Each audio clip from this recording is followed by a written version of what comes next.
24 de abril de 1985. El puerto natural de Halifax, en Nueva Escocia, alberga las dos ciudades más grandes de la provincia, Halifax, su capital, y Dartmouth, en la parte este de la bahía. Es martes por la tarde, y una joven de 17 años llamada Gail Tucker se prepara para mudarse del apartamento de su madre en Dartmouth. Está ilusionada con su nuevo trabajo en una planta de procesado de pescado en la costa oeste de la provincia.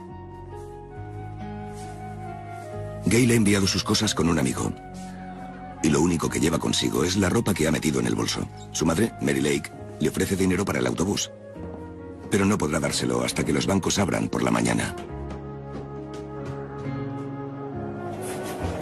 En lugar de esperar hasta entonces, Gail decide hacer autostop. A las 5 de la tarde, sube a un viejo coche, con el que dejará atrás Dartmouth y su antigua vida.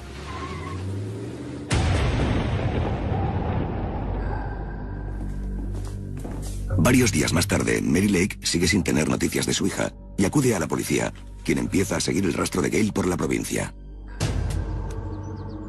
En los meses siguientes, identifican el coche que la ha recogido, pero no obtienen ninguna pista de él. Solo es uno más de los varios vehículos que se han detenido para recoger a la joven. La policía sigue los pasos de Gail hasta el pueblo de Weymouth, en Nueva Escocia, pero allí pierden su rastro. Octubre de 1985. 6 meses después de la desaparición de Gail Tucker, un hombre pasea con su perro entre la vegetación cuando realiza un macabro descubrimiento: los restos óseos de un ser humano. La policía llega al lugar de los hechos y encuentra algunas prendas en las inmediaciones. No han tratado de enterrar el cuerpo, y el grado de descomposición es tal que los agentes tienen que usar palas para mover los huesos. 2 días más tarde, el cuerpo se identifica gracias al historial dental y las joyas encontradas en la zona. Los restos pertenecen a Gail Tucker. Los forenses determinan que la apuñalaron varias veces en el costado con una hoja de un solo filo, pero la policía es incapaz de vincular a ningún sospechoso con el crimen. Para la policía y los familiares de Gail, la historia acaba aquí. Pero en realidad, esto solo es el principio. Con el paso de los años, Gail Tucker se convierte en una simple estadística. Otro caso más entre los cientos de homicidios sin resolver de Canadá. En 1998, la policía de Dartmouth está a punto de archivar el caso. Si permanece abierto, es debido a la insistencia de Mary Lake, la madre de la víctima, que confía en que algún día un nombre y una cara se puedan relacionar con el espantoso crimen.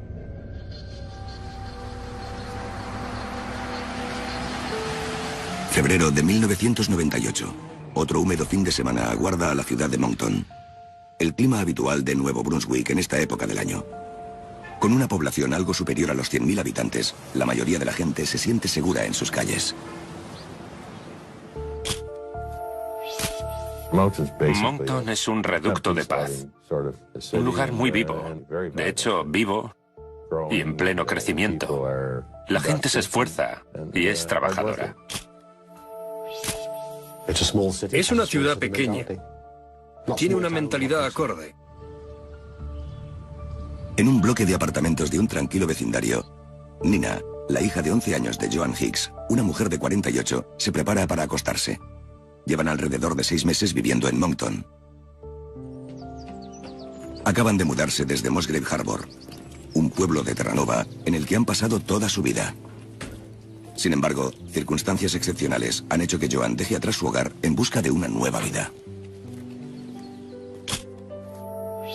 En Terranova se dedicaba a ayudar a personas que tenían problemas con la ley. Uno de ellos fue condenado por agresión sexual e ingresó en la penitenciaría de Dorchester. Ella siguió escribiéndole a la cárcel y su amigo le contó que había más gente en la prisión a la que le gustaría recibir cartas.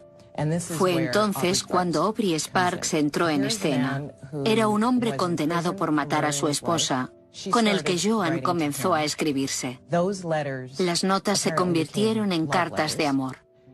Y al final ella decidió mudarse a Moncton para estar más cerca de él y ver si su relación funcionaba. La familia de Joan está preocupada porque nunca ha visto en persona a Aubrey Sparks. Joan y él solo se conocen por las llamadas telefónicas, las cartas y alguna fotografía. Todos sus amigos y familiares de Musgrave Harbour intentaron disuadirla. Incluso hablaron con la policía montada para que le hicieran cambiar de idea en cuanto a la mudanza. Judy, la hija mayor de Joan, es un miembro más de la preocupada familia.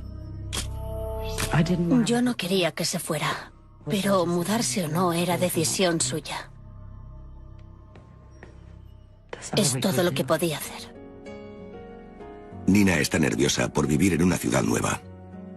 Antes de marcharse, le da a su tía una foto en la que aparece con su vestido del domingo. Le dice que si algo le llega a pasar, debe enviar la foto para que la gente la encuentre y puedan llevarla a casa. Nina tenía 11 años.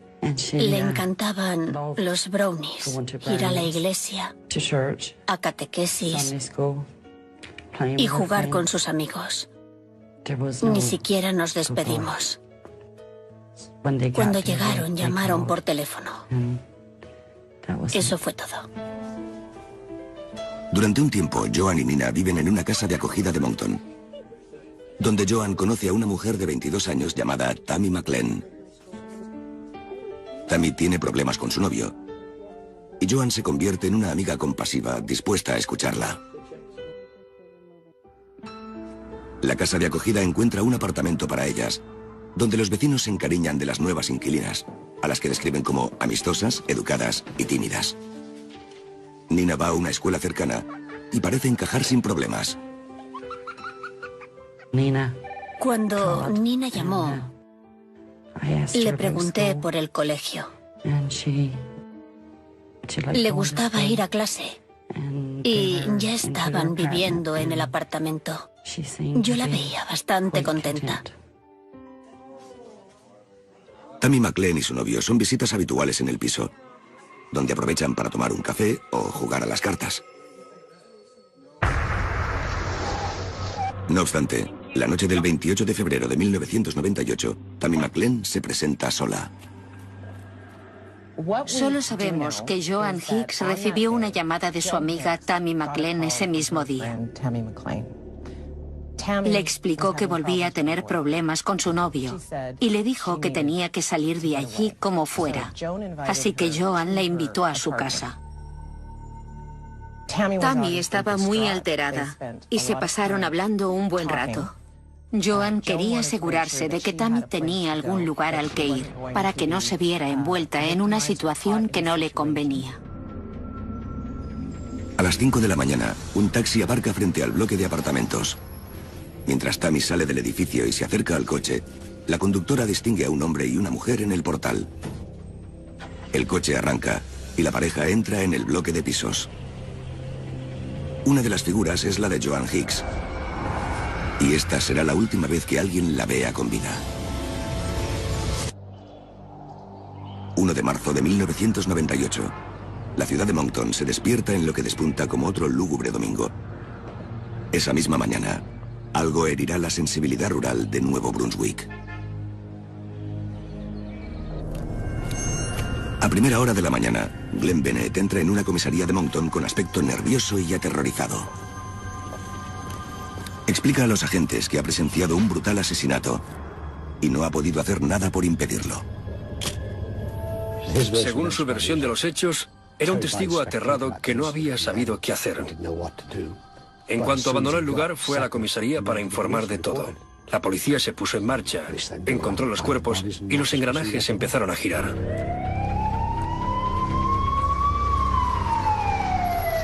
Poco antes de las 8 de la mañana, los vecinos de un barrio de Moncton quedan sorprendidos al ver varios coches patrulla junto a un bloque de pisos. Los agentes piden al encargado del edificio que abra la puerta de uno de los apartamentos, donde sabe que vive una nueva inquilina. La policía encuentra el cadáver de Joan Hicks cerca del cuarto de baño, sobre un charco de sangre. Acto seguido acordonan el tramo de escalera que lleva al piso y comienzan a registrar la zona en busca de pruebas. Vivían en la parte de la ciudad donde las calles empiezan a ser un poco inseguras. Era un apartamento situado en un bajo, el número 3. Desde allí las ventanas daban de lleno a la calle y la policía acordonó la zona. Los investigadores descubren que la han golpeado, estrangulado y que finalmente le han asestado un tajo en la garganta con un cuchillo dentado. Pero no ven ningún rastro de Nina, su hija de 11 años. En Moncton. De vuelta en Musgrave Harbour, la policía se dirige a la casa donde vive la hija mayor de Joan, Judy, con sus 2 hijos. Mi abuela estaba en casa. Tyler y Dillon fueron hasta la entrada y volvieron diciendo que había varios policías delante de la casa. Yo les dije que no era nada, que seguro que estaban de paso. Entonces llamaron a la puerta y vi a un agente de la policía montada del Canadá, junto a un miembro del Ejército de Salvación y su esposa. Entraron en casa y me pidieron que me sentara. Lo primero que piensas es que ha sido un accidente de coche o algo similar. Cuando me dieron la noticia y me explicaron cómo habían muerto, me quedé destrozada. Llamé a Moncton y desde allí me dijeron que había un testigo. La policía le dice a Judy que Glenn Bennett es el aterrorizado testigo que ha presenciado los hechos en casa de su madre. No podía creer que alguien lo hubiera visto, que hubiera estado ahí, viéndolo todo. Luego me dijeron que era el mismo hombre que había informado a la policía y que ayudó a identificar al asesino.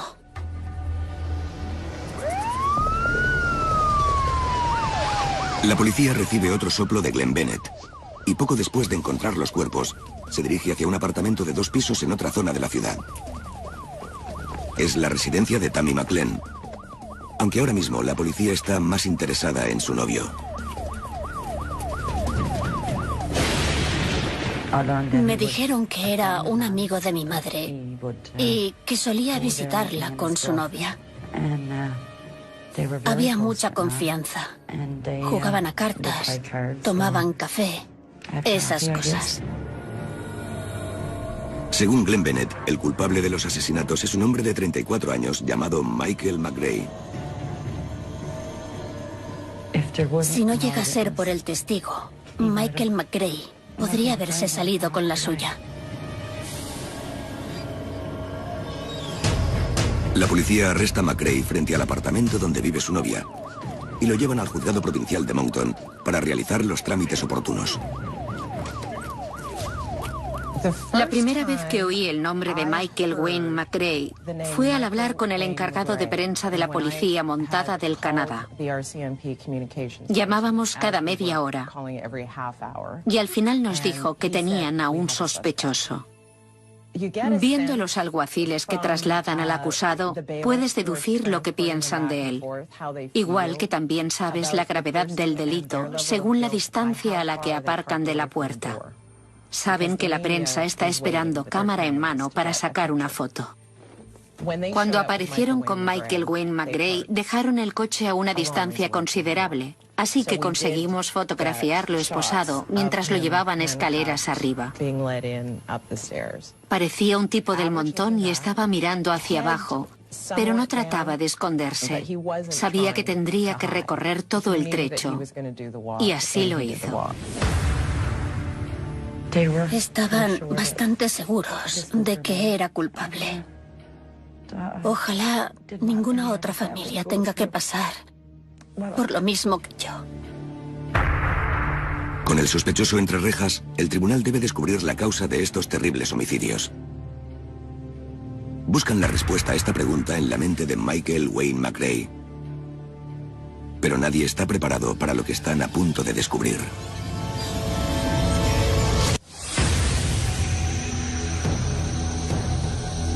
Marzo de 1998. La ciudad de Moncton, en Nuevo Brunswick, se estremece ante el descubrimiento de un doble asesinato. Las víctimas son Joan Hicks y su hija Nina, cuyos restos se trasladan a Musgrave Harbour, su pueblo natal en Terranova. Los amigos de Nina dejan un lazo blanco en su ataúd, y sus compañeros del colegio le dicen adiós con una ceremonia. Musgrave Harbour es una población muy pequeña, donde todo el mundo se conoce. Por supuesto, quedaron desolados por el incidente. ¿Qué clase de persona pudo hacerles eso a mi madre y a Nina? ¿Cómo puede un hombre matar a una madre y su hija?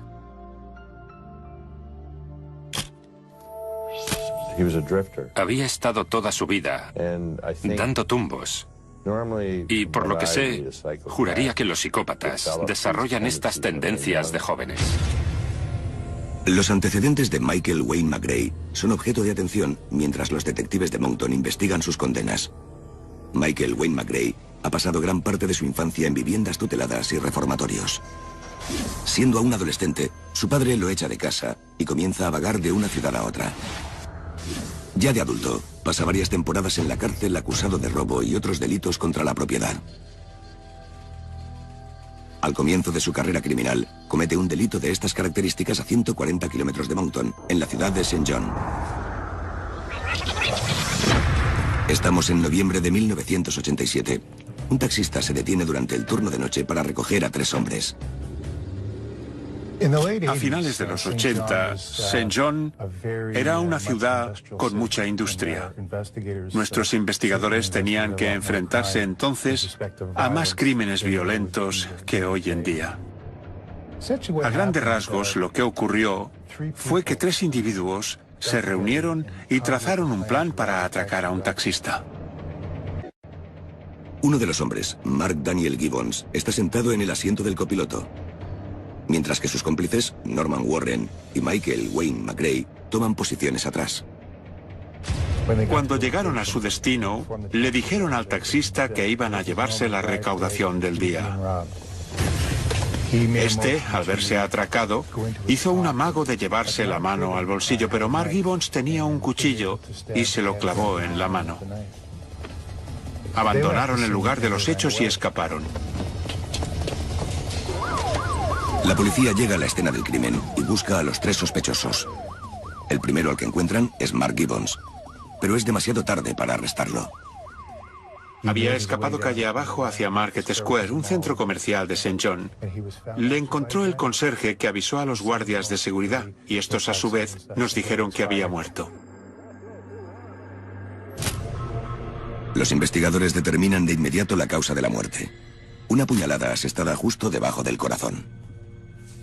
De hecho, la herida estaba en el borde del corazón y el hombre prácticamente se desangró. Había intentado conseguir ayuda.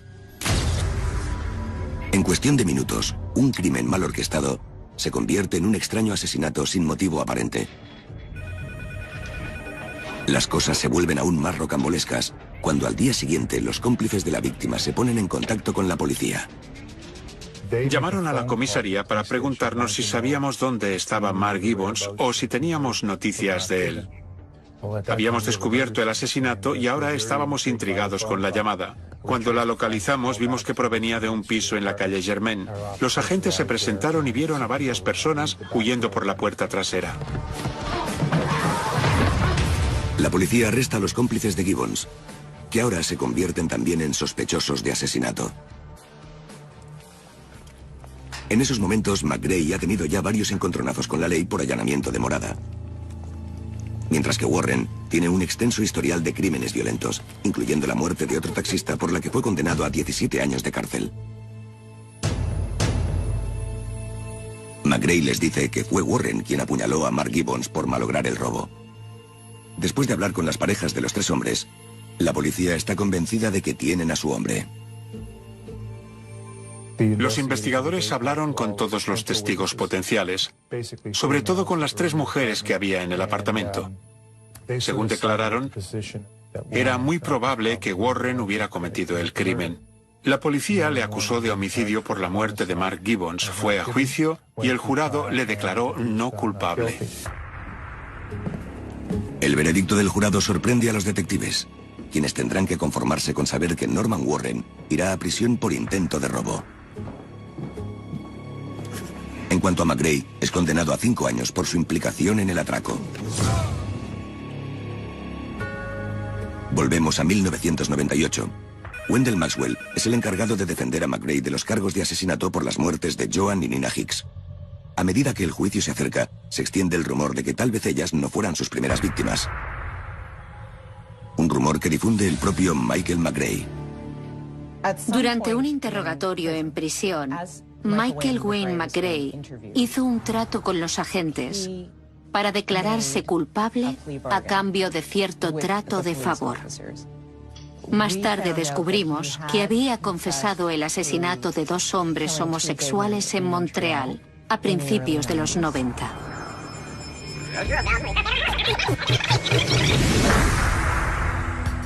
Década de los 90.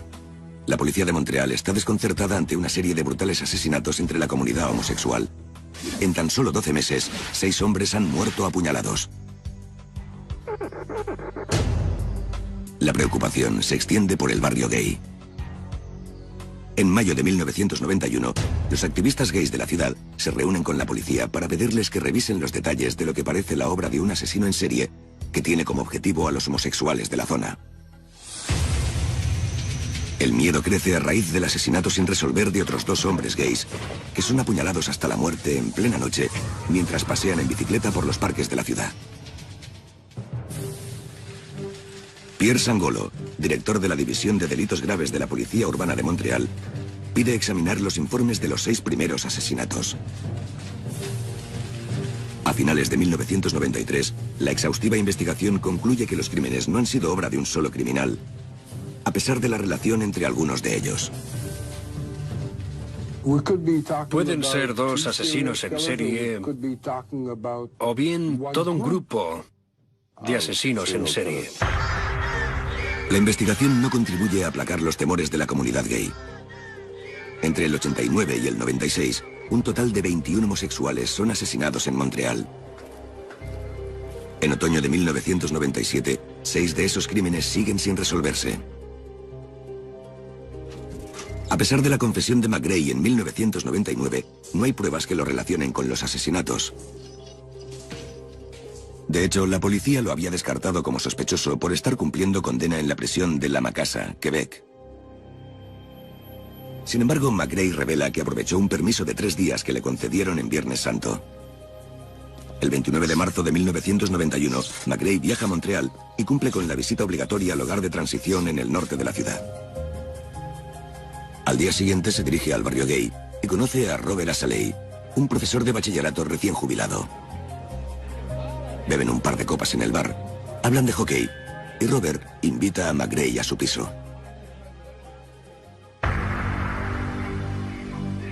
Los hombres siguen bebiendo en el apartamento y ven la televisión hasta que McRae se queda dormido en el sofá de Robert. Cuando se despierta el domingo de resurrección a las 6 de la mañana, oye a Robert vistiéndose en el dormitorio y coge un cuchillo de la cocina. Ordena al profesor jubilado que se tumbe en el suelo. Pero Robert se limita a reír. McRae lo golpea con una lámpara en la cabeza y lo apuñala en repetidas ocasiones a la altura del pecho y en la garganta. Sale del apartamento con una botella de alcohol, pero deja la cartera de la víctima y sus tarjetas de crédito. El cadáver de Robert Asaley no se descubrirá hasta pasada una semana, pero la historia no acaba aquí. 24 horas después del asesinato, Michael McRae está buscando a su próxima víctima. Regresa al barrio gay y allí conoce a un vendedor desempleado, Gaëtan Etier. Gaëtan invita a McRae a su piso de soltero con intención de descorchar una botella de vino y ver un partido de hockey. McRae explica a la policía que rechaza las insinuaciones de Gaëtan y se pasa la noche mirándolo cuando se queda dormido en una cama plegable.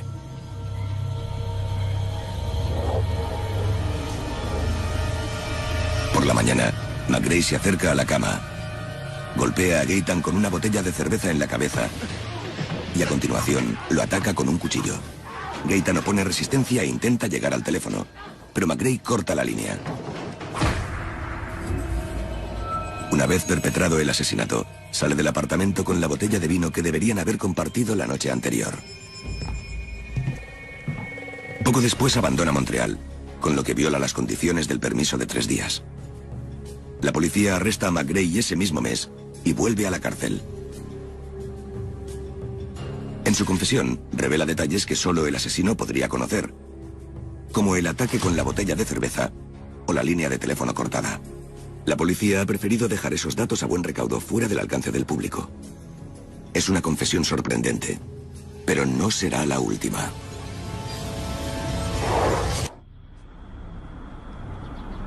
Marzo de 1999. Penitenciaría de Reno, Nuevo Brunswick. Michael McGray está en prisión preventiva, acusado de las muertes de Joan y Nina Hicks. Mientras espera a ser juzgado, sorprende a los investigadores confesando otros 2 asesinatos con los que no se le había relacionado. Las víctimas son Robert Asseley y Gaetan Etier, brutalmente masacrados 8 años antes en Montreal. Sin embargo, Michael McGray no se detiene aquí. También se declara culpable de otro asesinato que tuvo lugar en Nuevo Brunswick. En 1999 recibí una llamada telefónica de un investigador de Moncton preguntándome si teníamos información sobre el homicidio de un tal Mark Gibbons. En efecto, aquello había quedado como un caso sin resolver. Teníamos a un acusado, fue a juicio y el jurado lo declaró no culpable. Fuimos a la penitenciaría de Reno, una prisión de máxima seguridad en Nuevo Brunswick, y nos reunimos con el señor McGray. Nos dijo que quería contarnos algo allí mismo antes de revelarse la confesión oficial. Dejó claro que no lo estaba haciendo porque se sintiera culpable ni nada por el estilo. Durante la conversación que mantuvimos con él, conseguimos una confesión detallada en la que se declaraba culpable de apuñalar a Mark Gibbons y provocar su muerte. St. John, Nuevo Brunswick. McGray explica que la noche del 14 de noviembre de 1987 se reúne con Mark Gibbons y Norman Warren para atracar un taxi. Cuando las cosas se tuercen, los 3 hombres escapan a pie. Warren se retrasa, de modo que McGray y Gibbons lo dejan atrás. Poco más tarde se detienen para recuperar el aliento junto a la Asociación Cristiana de Jóvenes de la ciudad. En ese momento, McGray sacó un cuchillo de factura artesanal y asestó una puñalada a Gibbons a la altura del pecho, justo debajo del corazón. No le había hecho gracia que el robo se frustrara, pero también nos dijo que Gibbons nunca le había caído bien. Sabía que iba a herirle, pero no que lo fuera a matar. McGray deja a Gibbons moribundo y se reúne con Norman Warren. Los 2 hombres regresaron a la casa, donde les esperaban las chicas con las que salían. Estas preguntaron por Mark, pero en ese momento McGray les enseñó el cuchillo ensangrentado y les dijo que lo limpiaran. Después del arresto, McGray se aprovecha del violento pasado de Norman Warren para culparlo del asesinato con la ayuda de 3 testigos. Les dijo a ellas que había matado a Mark Gibbons, pero que debían encubrirlo y no decir una palabra. Las chicas declararon todo lo que pudieron sin implicar a McGray. Por desgracia, eran mujeres con un largo historial de alcoholismo y drogodependencia. Habían conocido mucha violencia en sus vidas y McGray las aterrorizaba. Si era cierto que había matado a alguien y no tenían duda de ello, podría matarlas a ellas también. La confesión de Michael McGray los deja de piedra. Sin embargo, Reed y su compañero aún tienen que confirmar estas declaraciones. Al hablar con las 2 mujeres por segunda vez, estas corroboraron todo lo que había dicho y hecho McGray, así que iba a ser fácil acusarlo de asesinato. Poco antes de comenzar el juicio por los asesinatos de Joan y Nina Hicks, la policía también lo acusa de las muertes de Mark Gibbons y los 2 hombres de Montreal. Los medios de comunicación comienzan a usar la expresión asesino en serie para referirse a Michael Wayne McRae. No es algo que se escuche a menudo en Canadá. La bola de nieve estaba creciendo. McRae cooperó con los medios en ciertos puntos, revelando información sobre los homicidios. La relación entre los asesinatos cometidos por McRae sigue sin estar clara. Los asesinos en serie suelen escoger víctimas similares. Pero en este caso, no hay vínculos que relacionen los asesinatos de Moncton con los de St. John y Montreal. Lunes 20 de marzo de 2000. 2 años después del brutal asesinato de Joan Hicks y su hija Nina, Michael McRae sorprende al juzgado de Moncton al declararse culpable del asesinato de Joan.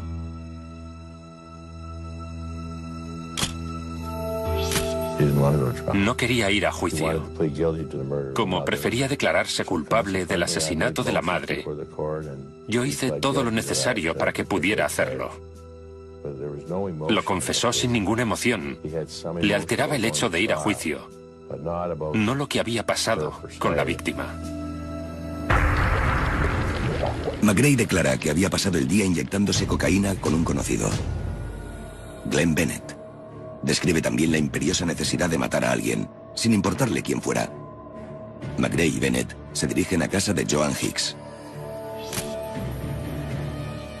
Su novia estaba en el piso de mi madre aquella noche. Supongo que le dirían que se fuera a casa y ella lo hizo. Después McRae entró en el baño y llamó a mi madre diciéndole que necesitaba papel higiénico. Así que ella fue al armario para cogerlo. Fue ahí donde la mató. Me contaron que la había estrangulado y luego le había cortado el cuello para rematarla. Sin embargo, McRae se niega a reconocer el asesinato de Nina Hicks. Fue inflexible en cuanto al asesinato de Nina, la niña de 11 años. Los asesinos de niños lo pasan muy mal en la cárcel, así que imagino que sería por eso. El resto de los reclusos ni siquiera los ven como personas. Este asesinato comporta una cadena perpetua con escasas posibilidades de libertad condicional. La Fiscalía suspende el procedimiento para el segundo cargo, a la espera de que avance la investigación. La noticia supuso un golpe muy duro.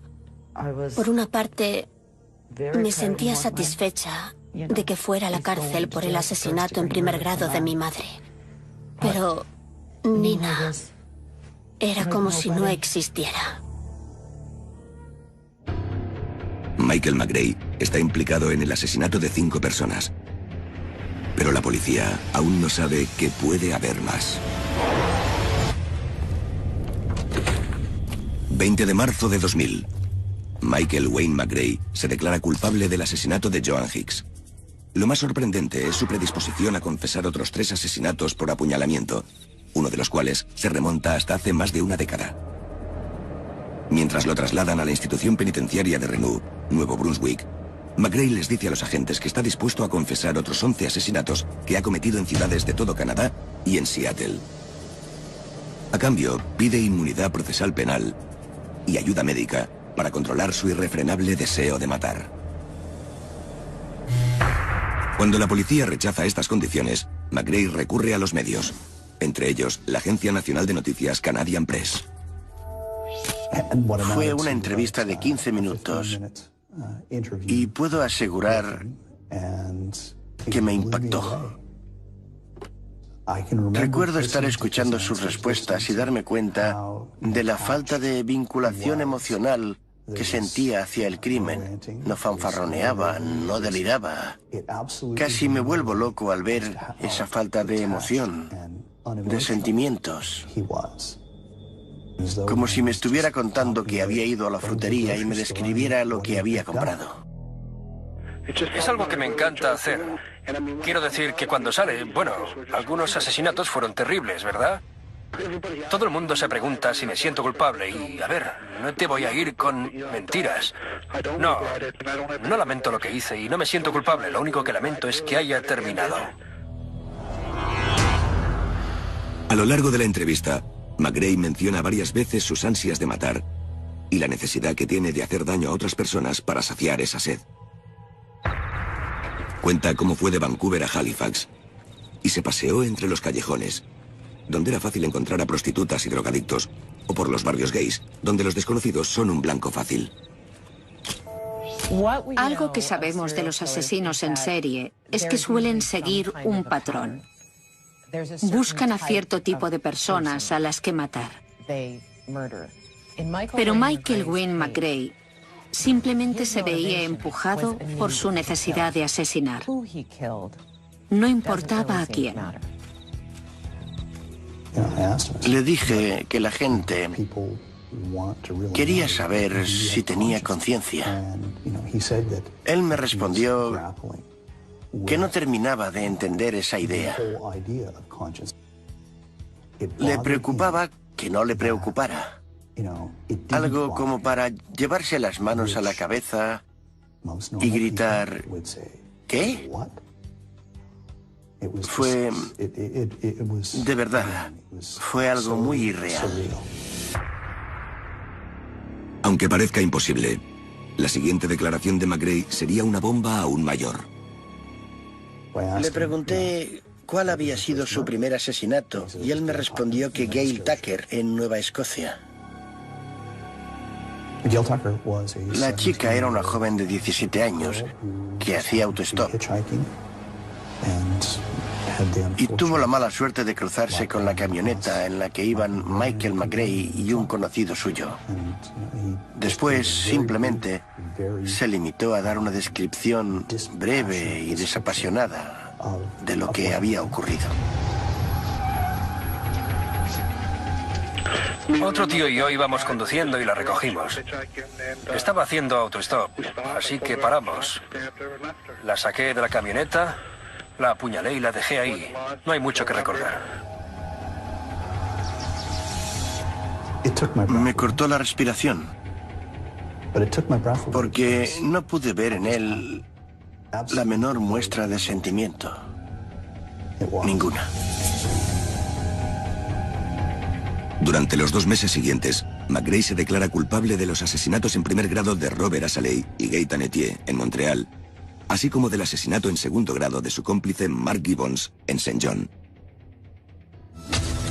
Un año más tarde, en mayo de 2001, McRae se enfrenta al cargo de asesinato en primer grado por la muerte de Nina Hicks, después de que la familia interponga un recurso contra el sobreseimiento del caso. Escribí una carta al fiscal general. Me respondieron diciendo que iban a llevarlo a juicio por lo que le hizo a Nina.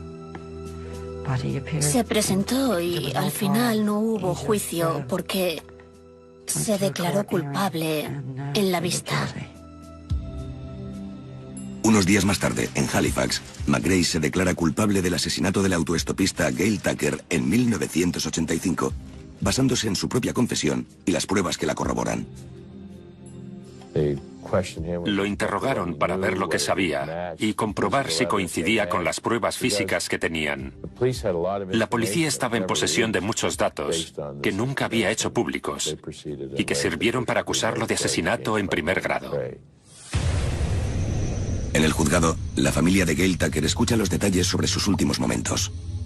Gail se niega a una proposición de sexo oral, tras lo que McRae, furioso por el forcejeo, la saca de la camioneta, le arranca la ropa y la apuñala una y otra vez. Cuando todo ha terminado, McRae y el misterioso cómplice dejan el cuerpo en el bosque. No había pruebas suficientes para saber quién estaba con él. Por lo que he leído, no me parece que nadie más, aparte de McRae, estuviera implicado en el crimen. McRae vuelve a ser condenado a cadena perpetua, que cumplirá paralelamente junto a las otras 5 sentencias. Ha sido un camino largo y doloroso para Mary Lake, la madre de Gail. Su madre se pasó desde 1985 a 2001 intentando descubrir quién había matado a su hija. Estuvieron durante mucho tiempo en un callejón sin salida, pero las pruebas físicas actualizaron el expediente y digamos que lo mantuvieron vivo. La insistencia de su madre hizo que no se olvidara. A día de hoy, Michael Wayne McGray sigue cumpliendo condena en la Atlantic Institution, una prisión de máxima seguridad en Reno. Afirma que si tiene oportunidad, asesinará a un guardia, a un preso o a cualquiera que satisfaga su irrefrenable deseo de matar. La experiencia de su abogado, Wendell Maxwell, le dice que esto no es una simple amenaza. Fui a visitarle para ponerle al corriente de lo que iba a pasar en Halifax. Y me hicieron pasar a la sala de interrogatorios. Estuve hablando con él entre media hora y 45 minutos. Cuando me marché y lo registraron, encontraron un cuchillo que él mismo había fabricado. Le preguntaron para qué lo quería y respondió que para cargarse a Wendell. Si me hubieran dejado a solas con él, hoy no estaría haciendo esta entrevista. Creo que Michael es un verdadero psicópata. No tiene conciencia. Actúa por simple impulso. No se detiene a pensar si algo es bueno o malo. Simplemente actúa. Y una vez hecho, no hay remordimientos, no hay nada. Así es como cometió esos crímenes. No creo que hayan comprobado al detalle si es el autor de los 16 asesinatos que confesó. Aunque en mi opinión tampoco importa. Los números no importan para la familia de Gail Tucker, ni para los Hicks, a quienes les arrebató a su hija y a su nieta. Incluso para mí, los números son algo irrelevante. Me quitó todo lo que tenía. Mi madre y Nina eran mi familia. Ese hombre lo cambió. Lo cambió todo. Continúas con tu día a día, pero ellas siempre siguen contigo. Siempre.